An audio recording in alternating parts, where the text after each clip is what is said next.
તો મિત્રો આજે ગયા હતા શેભરના ગોગા મહારાજે દર્શન કરવા માટે।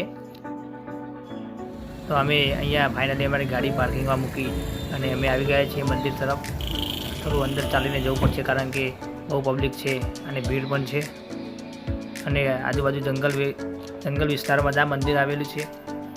જો તમે ડુંગરા પણ જોઈ શકો છો, આજુબાજુ બહુ પબ્લિક આવે છે અને નાગપાંચમના દિવસે તો એટલો બધો મોટો મેળો ભરાય છે, દૂર દૂર સુધી ટ્રાફિક હોય છે। તમે પણ એક વાર આ મંદિરને દર્શન કરવા માટે આવજો અને કમેન્ટમાં જય ગોગા મહારાજ લખવાનું ના ભૂલતા। આ ફાઇનલી ગોગા મહારાજનો ગેટ આવી ગયો છે। તમે જોઈ શકો છો ગોગા મહારાજનું મંદિર મસ્ત ડિઝાઇન બનાવી છે અને એટલી બધી પબ્લિક છે, લાઈન છે, આજે નાગપાંચમ છે એ માટે।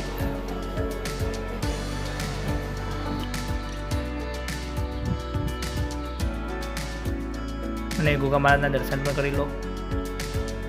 અમે ફાઇનલી હવે પાછા વળી ગયા છીએ કારણ કે વરસાદ પણ ચાલુ હતો અને બહુ પબ્લિક આવે છે। અમે પાછા વળી ગયા છીએ ગાડી લઈને। હવે વરસાદ પણ ચાલુ છે અને આ વિડીયો ગમે હોય તો લાઇક, શેર અને સબસ્ક્રાઈબ કરવાનું ના ભૂલતા અને કમેન્ટમાં જય ગોગા મહારાજ લખવાનું પણ ના ભૂલતા।